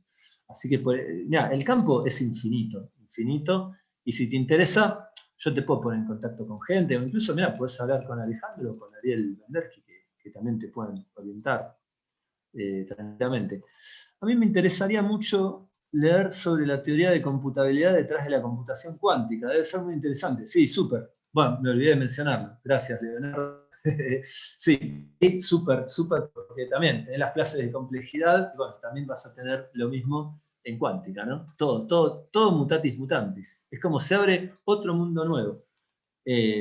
Por ahí Ariel, después, por eso creo que por ahí te puedo orientar mejor en ese sentido. Me gustaría saber su opinión respecto de si la computación cuántica tiene o no un futuro práctico. Con esto me refiero a que si usted cree que en un futuro, no tan lejano, se va a poder desarrollar computadoras cuánticas con un número de qubits suficientes como para resolver problemas computacionales hard. Sí, yo no creo, realmente no creo que en un futuro no muy lejano se puedan desarrollar computadoras cuánticas. Pero tampoco te podría decir que no va a pasar. Justamente, esa es la trampa, ¿no? Por eso los estados tienen que invertir plata, lamentablemente. Digo, China, eso, Estados Unidos, en esto, porque no se pueden correr riesgos. Si alguien saca la computadora cuántica, bueno, lo va a saber aprovechar muy bien. Entonces hay que saber si la computadora cuántica se puede construir o no. Esa es la realidad.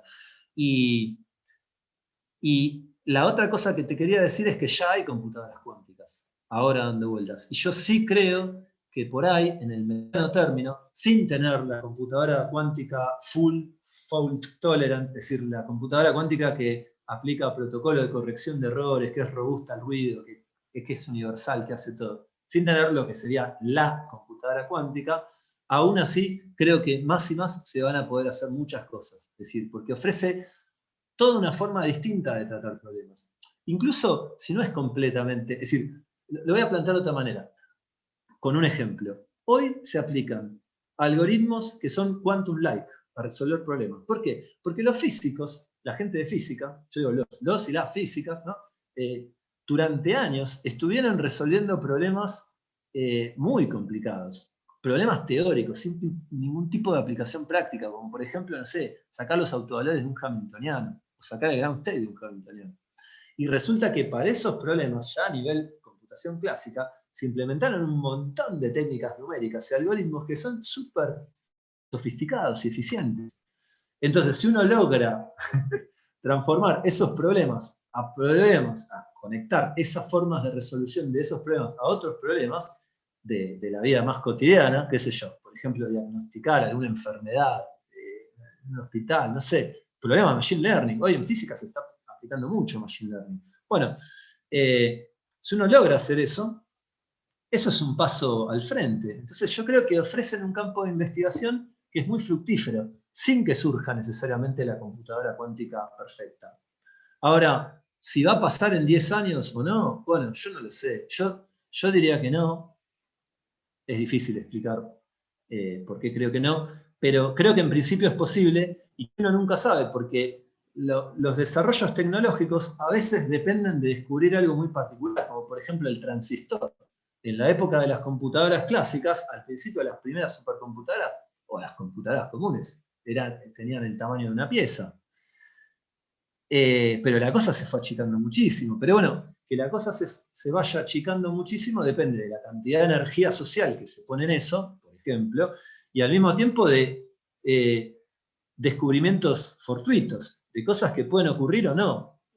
O descubrías cómo achicar transistores o no, qué sé yo. Entonces yo te puedo decir que no, ¿viste? Entonces por eso, bueno, sí, es una pregunta difícil de responder, pero creo que un poco la respondí.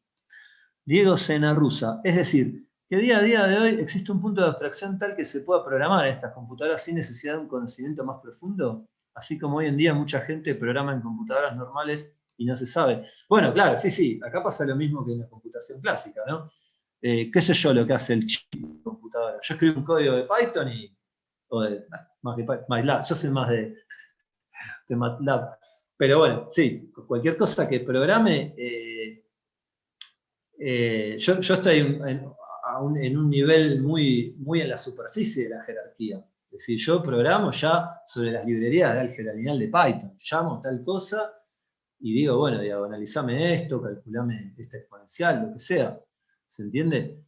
Y yo no sé nada de lo que pasa en la computación cuántica, es lo mismo. Porque los algoritmos típicamente se van a poder implementar en la mayoría de las computadoras. Por ejemplo, tal algoritmo lo vas a poder implementar, muchos algoritmos lo vas a poder implementar en IBM Q o en la de Xanadu o en otras computadoras, ¿sí? Sobre todo, bueno, si es universal lo vas a poder implementar en principio cualquier algoritmo. Entonces sí, hay una interfaz humana que uno necesita entender, que es un poco lo que estuvimos discutiendo, ¿no?, en este curso. Y después, en los cursos específicos de computación cuántica, se le enseña a la gente ya todos los detalles, genial, todo, para que ya lo apliquen como si fueran máquinas, ¿sí? Pero sí, es así, porque las compuertas nativas del hardware pueden ser muy distintas a las compuertas de tu algoritmo. Después está un tema, por ejemplo, cómo aplicar Toffoli en una computadora cuántica concreta. Va a depender del hardware.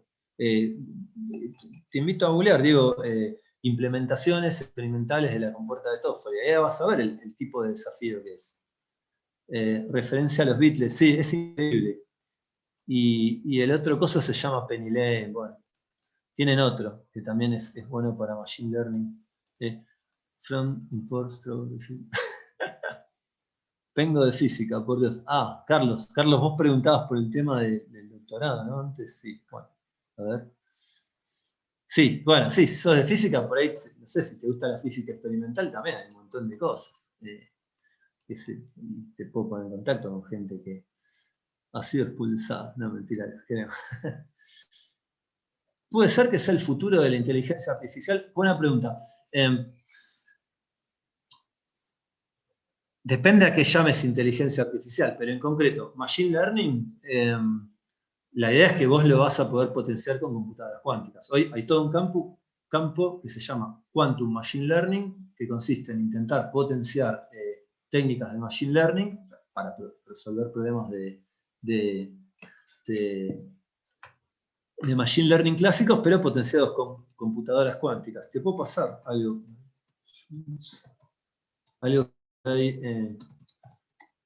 que puede ser accesible. La tesis de María. A ver.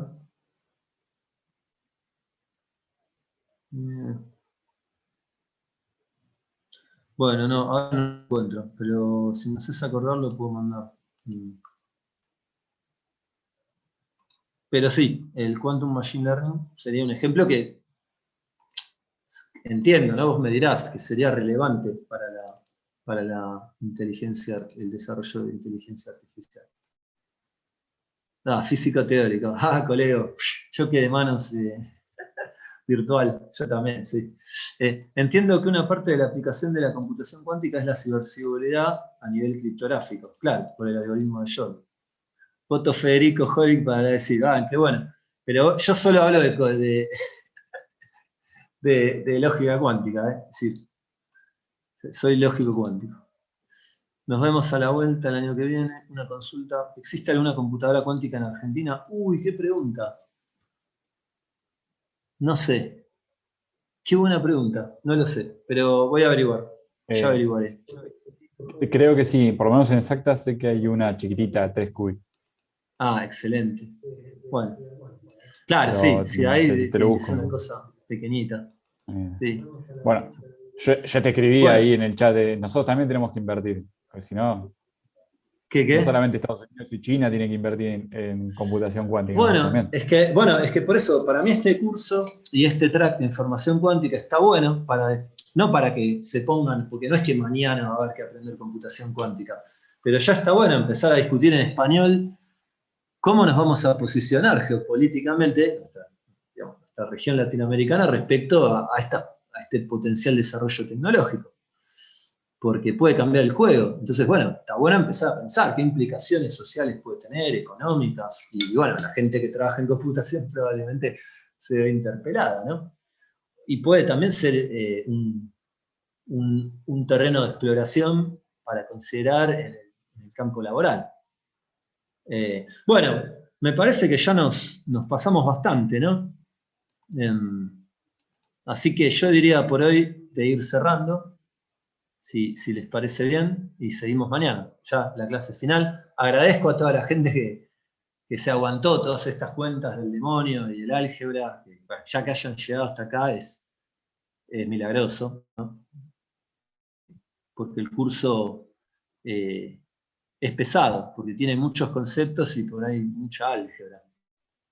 Así que bueno, digo, por ahí hoy cortemos y seguimos mañana.